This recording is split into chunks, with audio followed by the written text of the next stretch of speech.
Hey everybody, this is Erica Williams from the Classy Climb blog. We're doing another Slow and Low series today. We have Aja McClahanan with us today from Chicago. She is the co-blogger with her husband of Principles of Increase, and they talk about their journey moving to the inner city to fix their finances. I know a lot of you are like, inner city to fix the finances? Yes, the inner city to fix their finances.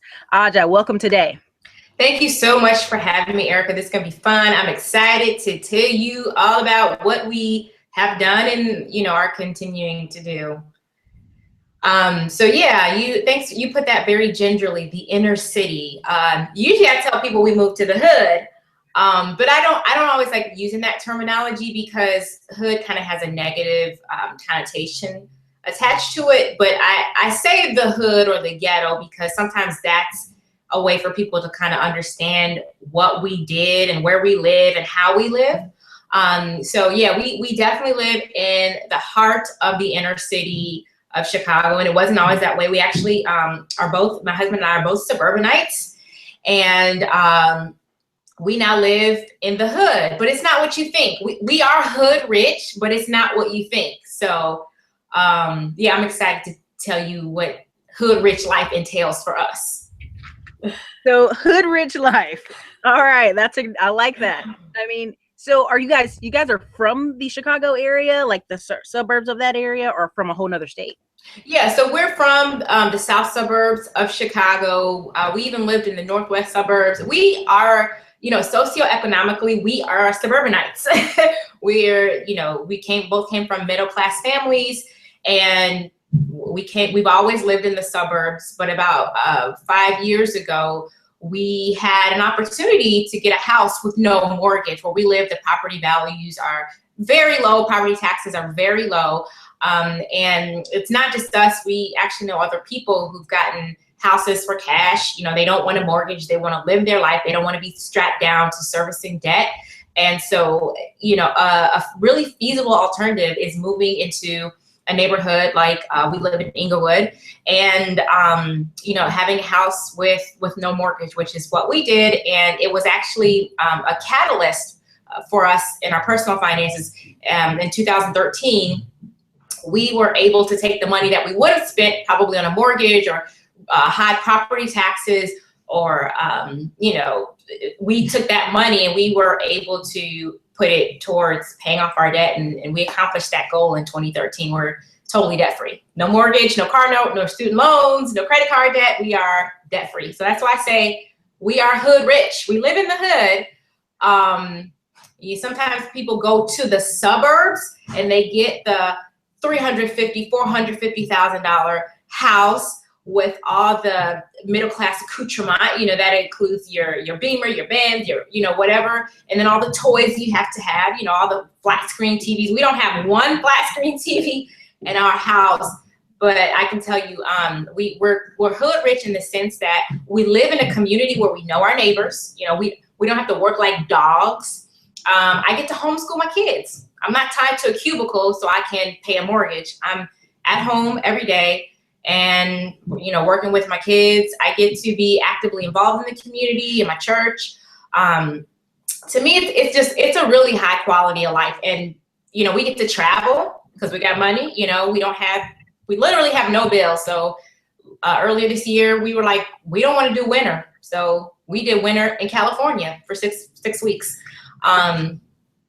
This is hood rich life. That's like a Dave Ramsey freedom cry.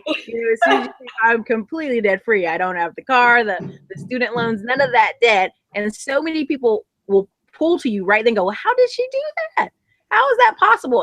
And I love that you're like, we wintered in California, because winter in Chicago is like 8 months, I heard. So that's a great ability to like get a break from the snow. What was this a part, moving there, was that a part of the homeschooling the children, or was that like just a dream, as the process went along? Did you go, you know what, because we're debt free, I can homeschool? Yeah, so my vision was to be able to homeschool my kids, and I kind of wanted to live a life where I didn't have to have a 9-to-5, because I really wanted to, again, be able to pour into, just be purposeful in my life. Like, I don't find great fulfillment in working for things. I like working to, you know, pour into my family, to pour into my community. And I think that's just really hard in suburbia. Like people are so busy working to pay bills that there's really just no time to connect. There's no time to plug in. And, you know, as a result, I just felt like it was a lonely life where you had lots of things, but you didn't have a lot of connections. So yeah, I mean, it works into the overall long-term vision. I mean, another great thing about being debt-free and not having to work a lot is my kids are both into like acting and voiceover, and a lot of those auditions happen downtown Chicago. Where we live, we can get there, you know, in just a matter of minutes. I've met people who drive from Detroit, from St. Louis. These people are driving like 6 or 7 hours to get to an audition. And sometimes my girls have gotten things just because of the proximity factor. We're there, we're available, we can get there quickly. If we have to fly out anywhere, we're close to a couple of major airports. So again, yes, this is the hood, but I feel like, you know, we just have a quality of life that is really beyond compare. A couple of weeks ago, Friday afternoon, I was like, hey girls, let's do an art project. You know, like in the middle of the day, 11 o'clock in the morning, we're painting in our basement. So I don't know. I mean, things are nice, but I guess I'm the kind of person that values experiences and not things. And I just, you know, I like the fact that I get to, me and my husband, we don't have to fight over money because there's not a shortage of money. The other thing is that I was able to start a business. I have 2 businesses that I run totally debt free. And I did, the first time I did it, what I think is the wrong way, credit card debt, you know, SBA loans, all, you know, doing all the stuff they tell you to do. And it was miserable. It wasn't successful. I had to shut down, and I did a reboot, but debt free. And there's a night and day difference. Running a debt free business, the stress level is like this compared to like this, if you can see my arms. Yes. I can see yeah. Both of my business, the first one I have is a database consultancy. And then the other business I have is I'm a personal finance blogger to kind of talk about some of these life lessons that I've learned, you know, over the past few years, becoming debt-free, you know, having 2 successful businesses. And I can definitely say that the debt-free business owner is a better leader and a better, you know, decision maker. Yeah, it's not a job. You have freedom there, because not only can you make decisions on the fly, you have more adjustment than most people. Most people would have to go, man, I have to go get another loan to make an adjustment in my business, or I have to get on more debt, or I have to work longer hours. And there you are, debt-free. Free to be flexible. I just think that's great. I mean, so how would you encourage others to approach entrepreneurship? Would you say, listen, get debt free first, or would you say go ahead and pursue entrepreneurship? Yeah, so that's actually a great question, and I do get that question sometimes too, because I would say it depends on what the business is and what you're trying to accomplish. In my case, I was able to start my business, kind of the reboot, the second time around. I started it kind of as a freelance basis, so it's a very low capital.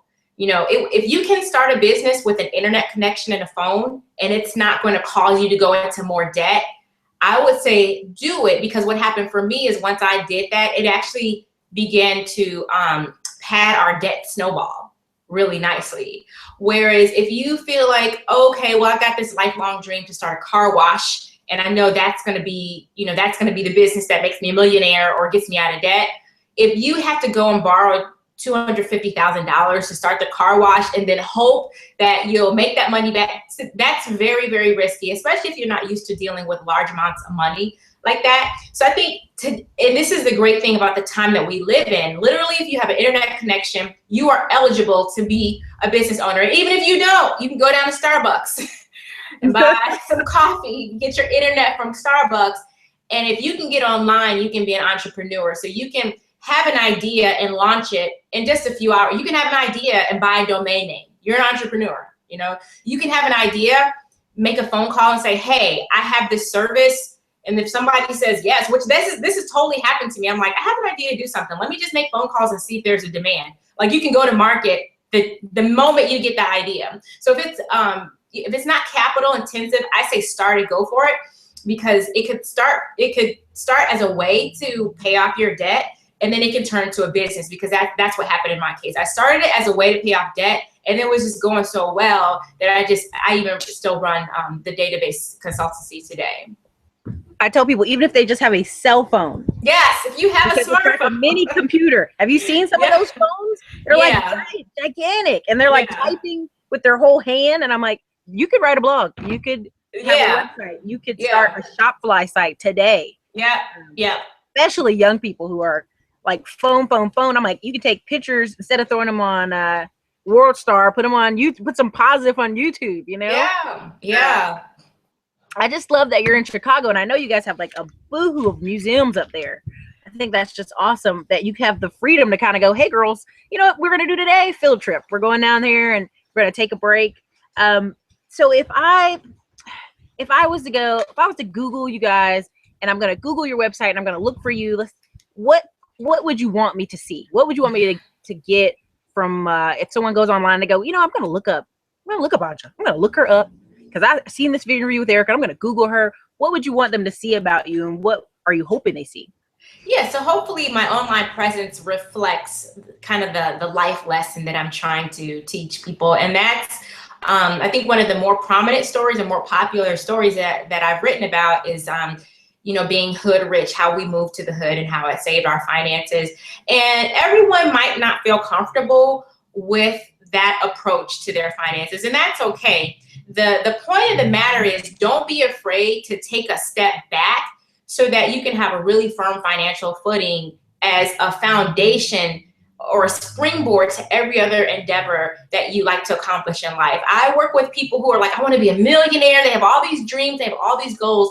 But the reality of the matter is that if you can't be faithful with the small things, you're not going to be faithful with $1 million. So I like to say, like, if you have to, I mean, another part of our story that we don't talk a lot about, but it happened before we got into the hood, is we moved in with our mom. Me and my husband, we moved in with my mom. And that was extremely humbling for us. And people talked about us. Some of the people who talked about us, they went and moved in with their mama after they saw that we got debt free. Yes, exactly, right? But you have to get used to, I'm so sick and tired. I'm done with faking wealth. Like a credit score, I don't want to build my credit. I want to build wealth. I'm not concerned about you thinking I have money with the kind of purse that I have, the kind of car that I drive. That doesn't matter, because while you might have your 10 Coach purses, I have, you know, $10,000 in Coach stock, you know? And so I want people to be comfortable with the idea that your car can be old, but if you got money in the bank, shorty, what you think, that, you know, none of that stuff matters. Yes, I did. Racks on racks. I'm just saying, like, you know, we see the videos, we see people, you know, all this stuff they have on the video, this stuff is rented, it's on credit, it's on, you know, the backstory is so jacked up, and that's what we're going after. Be okay to wear last season's styles, but know that you have a firm financial base that you can pull from should you want to start a business, should you want to stay home with your kids. Like, I think having your finances in order, that's just like a life 101 thing that you'll need to have in place, or otherwise dream chasing will be hard. Pursuing passion will be hard, because you can't serve the paycheck and passion at the same time, because paycheck says the mortgage due, the car notes due. So you can't go to Africa and, you know, start a coffee shop, you know, or do whatever, you know what I'm saying? Like, a lot of people have these hopes and dreams, but because they've not been faithful in the small financial things, it's just hard to do anything else. So that's what I hope people will get out of this story. Oh man, I was gonna say, there's so many points you just hit that are so important. When I hear about husband and wives moving with their mom and dad, I've read stories where, I mean, it is like the mega launching. Like, that couple is never broke again, right? I hear that. And then two, I have on the cars and the looking nice and living in the suburbs, I used to deliver pizzas, and people would laugh. They go, well, man, you're a real estate agent. What are you doing delivering pizzas? I'm like, I'm gonna get out of this debt because I'm in an expensive city, and I don't care what you think, you know? Amen. What's funny is I would drive to a busted rundown apartment complex and see nothing but Dodge Chargers and BMWs and Cadillacs. Okay. and was barely able to tip. And then I would go to a literally $1 million neighborhood because it was kind of funny. Our pizza area, it was like the highway split the poor and the rich, right? So you drive this way, $1 million homes, literally. What kind of cars they got, girl? What kind of cars did they have? 2 old Honda Accord. I was just gonna say Camrys. Yes. The number one car in Austin, Texas is a 1999 Toyota Camry or a 2000 Honda Accord. And guess where they are at? They're in the $1 million neighborhood. Yeah. Their kids are coming to the door giving me $8 and walking away from the door like, yeah, have a great day. I don't care. Because that's the difference in looking wealthy and actually being wealthy. Yes. We gotta stop faking it. It would crack me up whenever I see the car thing.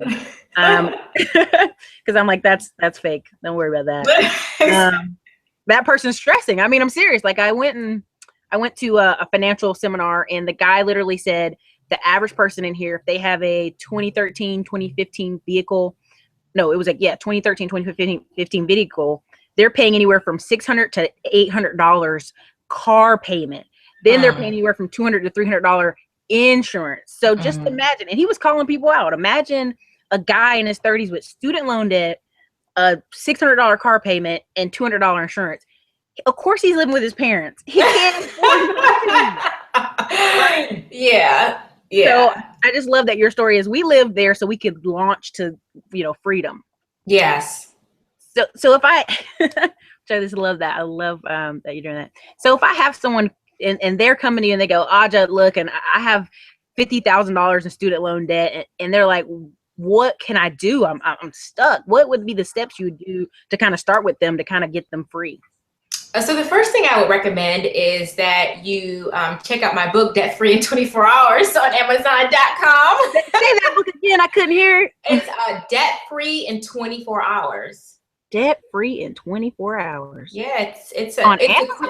It's a quick read. It's a quick read. And in that book, I usually refer people to Dave Ramsey because he has a great plan to help people get out of debt. But honestly, Dave Ramsey, he's a little extreme. He can be not extreme, but very blunt, very curt, very forthright, very opinionated. And that sometimes that doesn't vibe with everyone. So sometimes you have to ease people into Dave Ramsey because he gonna tell you about yourself.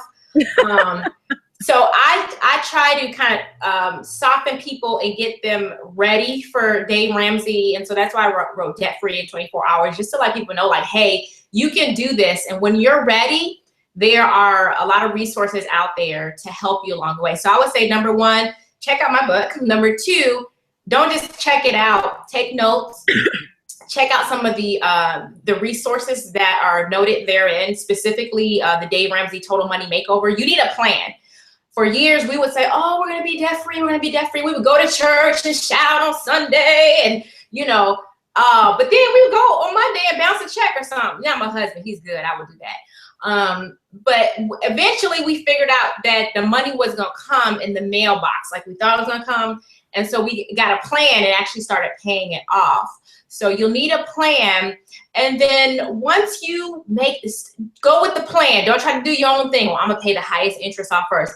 No, this is organized in a way that will help you mentally and psychologically progress down the path. Because let me tell you something, there's going to be a point where you will be able to write a $5,000 check in a month on your debt. And mentally, to be able to do that, you have to be prepared. And so you got to start with paying off a $100 bill. I mean, for us, the smaller bills were key because it was like, man, I really want to go shopping or something this weekend. And I can't believe I'm going to take $100 of my hard-earned money and pay a bill off. Like, there's nothing rewarding about that in the short term. So you got to be ready when your debt snowball gets big. And for us, sometimes it was $2,000 and $3,000 a month.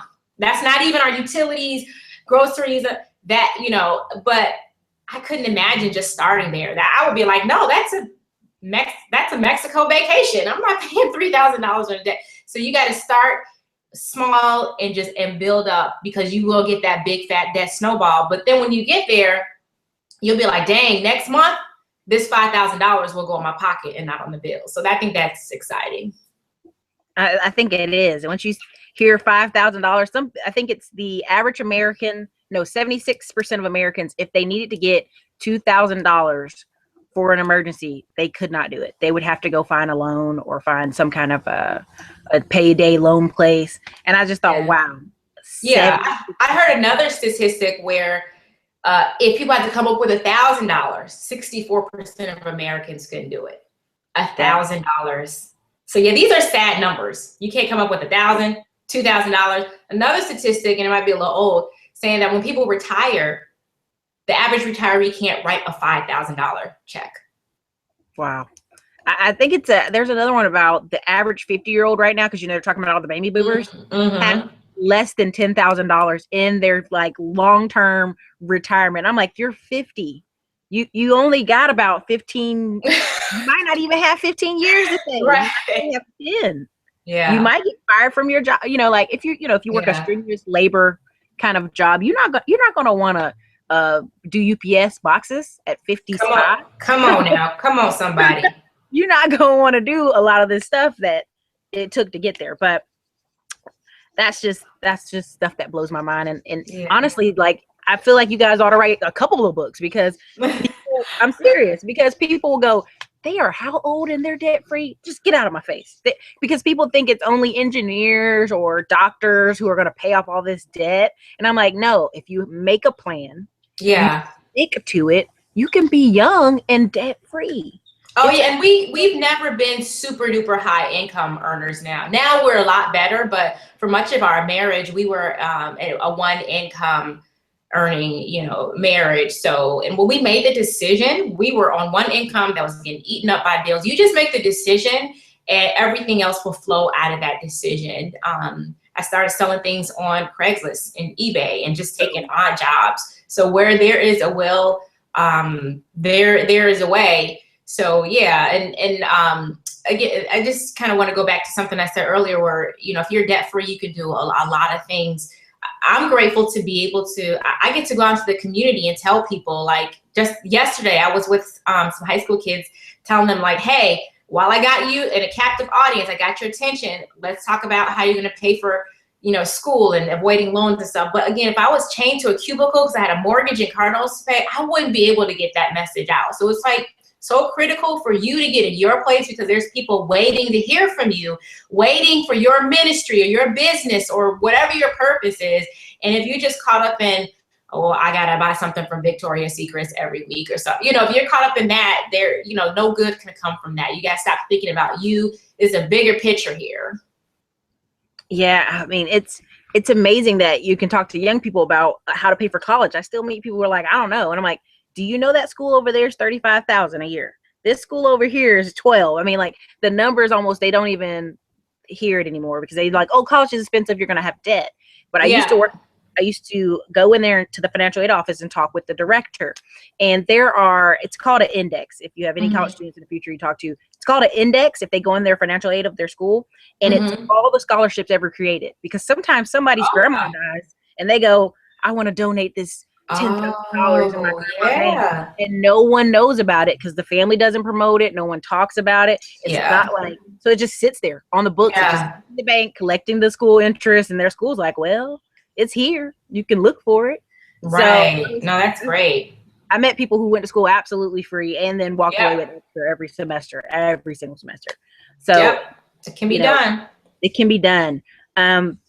So what do you see for the future, like the next 2 years? What is the Aja story? What is your family story? What do you guys see your future in the next 2 years, personal and public? Yeah, so that's a great question. So we actually have a new goal to both retire by the age of 40, my husband and I. And I'm kind of semi-retired. I don't have to work. I work really to help, pad our retirement savings so that we can retire early. Because I'd like to, right now our kids are homeschooled, but we'd also like to road school. And that's where you travel. And so, my kids in high school, I'd like to, maybe spend the summer in France or something to get their language skills, around different languages and things like that. So that's definitely something that we like to do. And I do see myself building a bigger platform with the message saying that you can live life by design and not by default. You know, everything that we have now and everything that we've accomplished started with a vision and started with us saying, like, this is what we want our life to look like. And then being debt free had to be a big part of that story. But, you know, I'm just working with people now who are really quickly approaching that debt free milestone in their life. And it's kind of like, what's next? So I want to move people along in that stage and still blog about personal finance, but move more over into, you know, purposeful lifestyle and, you know, knowing what you're here to do and, you know, kind of motivational, inspirational things. So, yeah, and then supporting my girls, you know, in their acting and their singing and everything like that. So that's kind of the big picture. Part of the reason I wanted to interview you is I love what you just said, but I love the fact that where you guys moved to, there's kids all around you. Yeah. Kids notice so much. I don't know how to explain it to you, how, like, I can remember neighbors growing up. I can remember neighbors and kids. My mom's military whole career, you know, just retired 2 or 3 years ago, almost 3 years ago. And people in our neighborhood would go, how is that single brown woman affording this giant house with these 3 old cars in the front yard? All 3 of the cars were paid off. Hey. She was one of those soldiers who every duty station, she was disciplined. And if she bought a house and then she turned around and rented it out, you know? So it cracks me up when people go, how is that possible? And I go, I want you to be that lady. I know Audrey and you and your husband are those people. Kids are like, that's our neighbor. She don't go to work. She kids. That's probably what people say about us now. They're like, they never see me work. I'm like, what do you do? Yeah. I mean, I'm telling you, kids see that, parents see that, adults see that. It's important because, you know, it's a positive role model in a neighborhood that, you know, somebody might be like, oh, that Englewood. You're like, I'm just from there.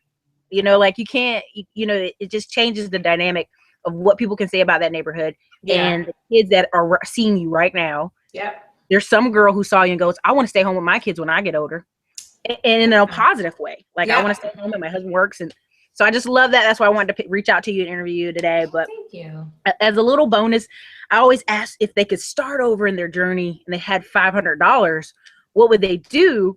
But it's hard to know where to pinpoint in your journey where to start. I mean, I could start you over at when you hit the Dave Ramsey, or I could start you over in 18, 19, 20. What would, you know, knowing everything you know now, what would you do differently with $500 in your pocket and maybe 18, 19, 20? Yeah. So if I were, you know, 18 or 19 years old and I had $500 in my pocket, I probably would want to use it to create some type of side hustle while I was in college. I actually was a great worker in college. I even held down sometimes, you know, 40-hour-week jobs. I just didn't use that to pay my college bills. I partied and shopped and everything. So I would probably try to start something in college, something, you know, maybe a tech startup or something. Because I know I have the technical chops. You know, I do database consulting now, and then I would have worked more diligently to pay off debt while I was in college, or maybe not take out loans. So that's what I would do. I think that would be a game changer. And then, you know, as soon as I got some regular income, you know, invest it regularly. That's what I would do. God, okay, great. I like that. I mean, I always ask people and they go, oh man, like start all over. I'm like, knowing what you know now. So Audra, give us some links. Give the public some links where they can read, so they know they're like, I can hit that up right now. I mean, I'm going to put them in the info below, of course, you guys, where I always tell you to subscribe. And I'm going to put all the info later, but I want to hear it from you right now. All right. So I do write regularly at principlesofIncrease.com. I am on Twitter, and my handle is Increase Laws. I am also on Pinterest. My kind of board there is /Increase Laws. I'm on Instagram, Principles of Increase. You can also find me on Facebook, /Principles of Increase. And I also have a Facebook group. It's called Financial Freedom 101, and I'll have to give you the link for that. But it's just a safe place where people can talk about just money issues. We can share resources. People encourage each other, like, hey, I've got, you know, $500 left on this loan, kind of pat each other on the back. I think money is so sensitive. I think we all go through this thing where we kind of like fake it till we make it. We're like, oh yeah, we got money in the bank. But sometimes you just need a safe place to be like, like, just, I was in there the other day, and even though it's my group and my blog is a sponsor of the group, I was in there like, y'all, I just got a dumb $60 ticket from the city of Chicago because I didn't renew my registration. You know, I'm the main person, like, I don't play with bills, or I pay my bills on time as agreed. I do this, I do that. I try to keep myself current with everything, every law, every ordinance. And, you know, me, principles of increase, Mrs. Increase, and I missed my car registration and got a ticket for it. So it's just a safe place where you can show kind of the emotional side of money. So I'll try to give that link to Erica so y'all can check it out and, you know, gain access to the group as well.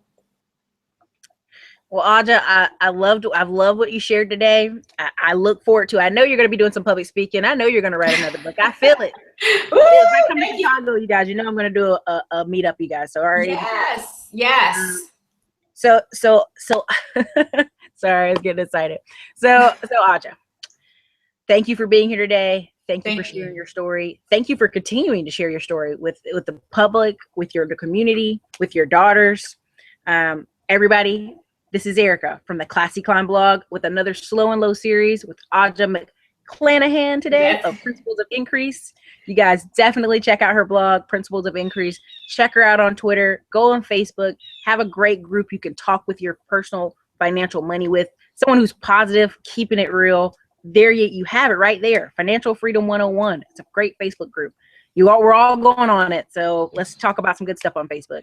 Everybody, you guys have an awesome day. Thank you, Aja. Wave to the crowd. And you guys have a great day.